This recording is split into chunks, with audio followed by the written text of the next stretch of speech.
First question is from Dave Vassay. Go ahead. Hey, Dave. Could you give an update on Edwin Rios and why he was left off the NLDS roster? Yeah, 2 days ago we were taking he was taking some ground balls and made a play to his right, threw the ball to first base and tweaked his groin a little bit. I'm not sure if it was his right or left. Obviously significant enough for us not to include him on this active roster. So it's better today than it was yesterday. So hopefully he'll just continue to improve. And as we get through this series, hopefully he'll be available for the next one. Your players yesterday had a team huddle before the workout. Were you aware that was going to happen, or was that something that Justin and Mookie took upon themselves?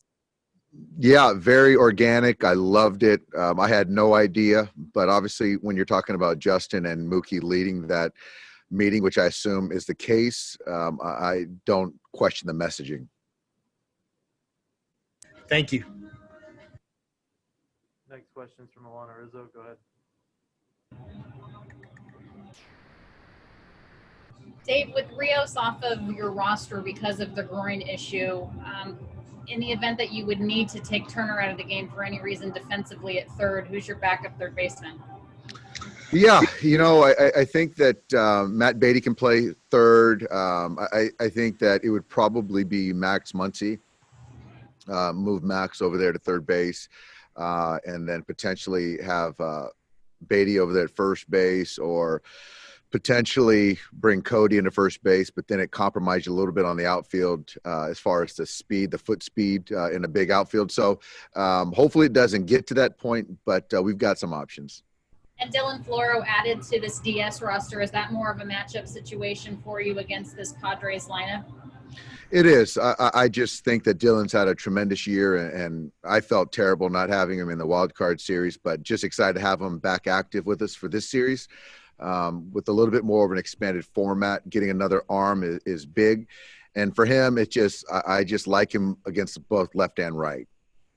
Mike Clevenger going tonight, Dave, for the Padres, just based on the amount of work he's been able to do up to this point, the last week and change, 2 weeks. Are you anticipating or game planning perhaps just maybe 2 times through your order that you'll have to face him? Or what's your game plan against him as long as he can go? Yeah, I mean, I think that, you just don't know what you're going to get. We haven't seen him in quite some time, and obviously when he came off the mound. But I've heard and the compete and a desire for Clev to be out there on the mound tonight. I think 2 times through is fair. But if it's longer, we'll certainly adjust, and if it's shorter, that's certainly a good thing for the Dodgers. And for you guys, Dave, Walker goes as long as his finger and efficiency allows? Yeah, that's it. There's no script. There's no pitch count. It's just more of watching him every inning and seeing potentially if an inning gets long, to seeing how the finger responds. Obviously, he's got to be throwing well, which I would expect. But then, just kind of monitor him inning by inning.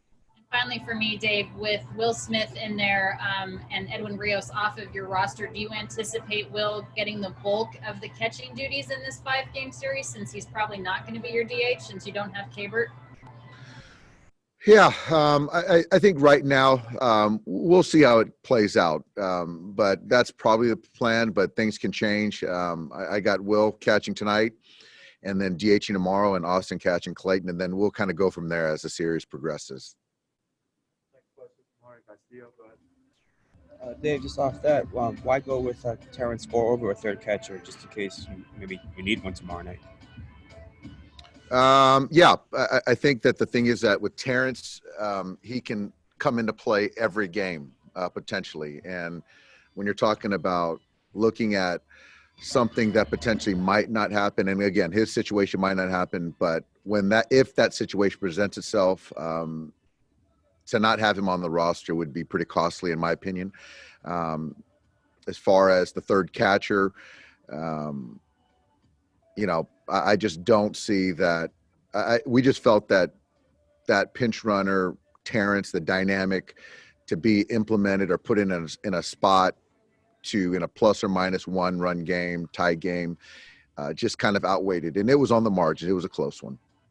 And when did you have an idea that Clevenger would get this start? Did you find out this morning? Did you have an idea last night? And how does that, from there, when you find out, you have your guys cramming, studying video information. A lot of these guys haven't faced him yet. I didn't find out till this morning or this afternoon, something like that. And we've already dug on them and watched a lot of video and prepared for them.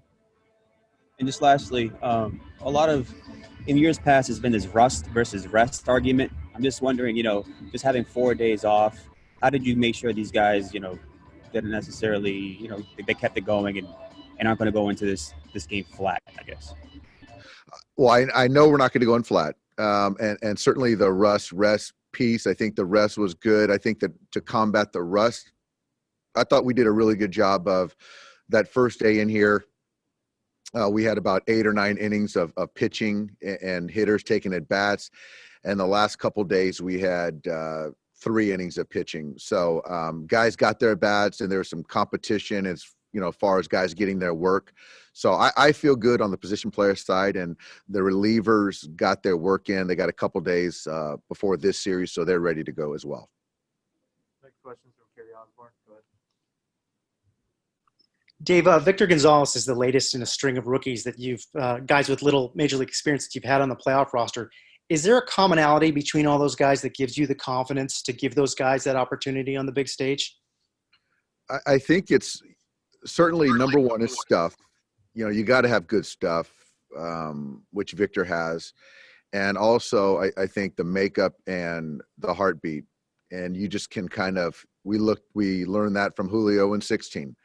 And Victor this year. And other guys, whether it be Walker or Seager in 16, young players that rise to certain occasions. So that's something where we just feel really confident in certain players that we put them in positions for them to still be unique. And there's going to be some butterflies, but still feel that they can still be productive.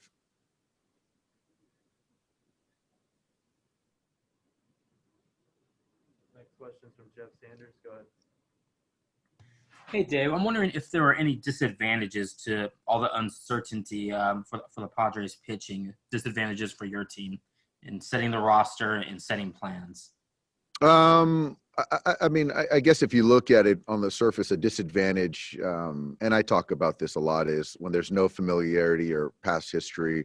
I think a little bit the net goes to the pitcher. So there's some pitchers that we haven't seen quite often or at all. So, you've got to sort of rely on scouting reports, video, and once you get in the batter's box, make adjustments. But I think that there's some situations for a couple of their guys with our guys as well. But I would say that's probably it, Jeff. What about the uncertainty of not even knowing who their game 2 starter is? I mean, are there disadvantages in that?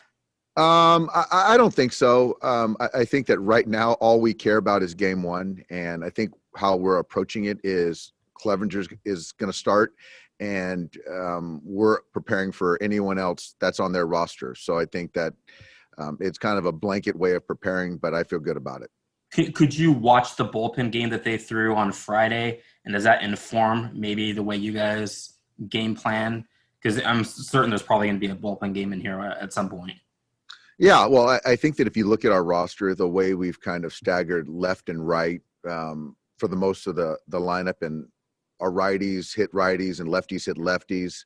So, however they want to match up, I feel we can kind of combat whatever they throw at us, and also some guys on the bench if we want to get a different matchup as well.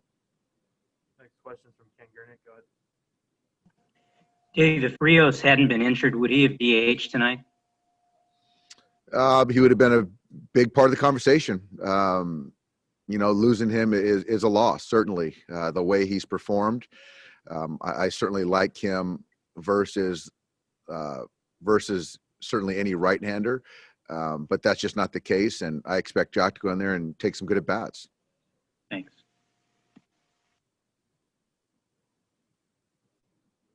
Next question from Bill Plunkett. Go ahead. Dave, during the season, I don't think you used a reliever 3 days in a row more than once or twice. How much of that was a concession to the strange run-up in the odd season? How much of that can you continue in a 5-game series with no days off? It was mostly because of the buildup that we had coming out of summer camp. Number two, it was getting other relievers involved because we had a big stable of arms that we could kind of go to keep them relevant. And number three, it's very unlikely that, you don't see a Blake Trinan 3 days in a row or an Adam Kolarek who can do that too. So right now, the focus is tonight. But yeah, if you're looking out in a potential 5-game series, we'll do whatever we can to win this series.